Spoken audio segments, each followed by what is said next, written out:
งโคกว่าเมืองฟิลิปปินส์อันตั้งสุดค่ะอันนี้ก็เดมาดี DHL ค่ะ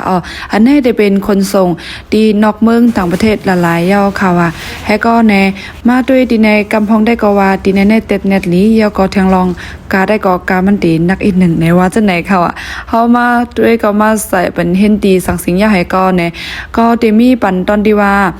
เพราะว่าคู่เฮาในไหนมี1กิโลไหนก็เขาได้เอา1,900เพราะว่าเฮาค่ะมี2กิโลครึ่งก็เขาได้เอา 3,000 บาทค่ะในอันตั้งสุดก็เขาได้มาด้วยว่าคู่ของเฮาแน่มันเป็นคู่ของมิวเซียนหลายๆยอก็จื้อมันเป็นอีสังแลในยอก็กาขันโคในมีกาหือย้อนเบอร์ว่าเปิ้นได้ไล่ทำขอนป้าจะไหนค่ะอันนี้ก็ไหนจุขึ้นส่งยาวโตหลีงามค่ะเขาได้ขึ้นหอจอกๆให้มันขึ้นเป็นตึกของเขาค่ะเนี่ยก็2กิโลครึ่งก็เดมีอยู่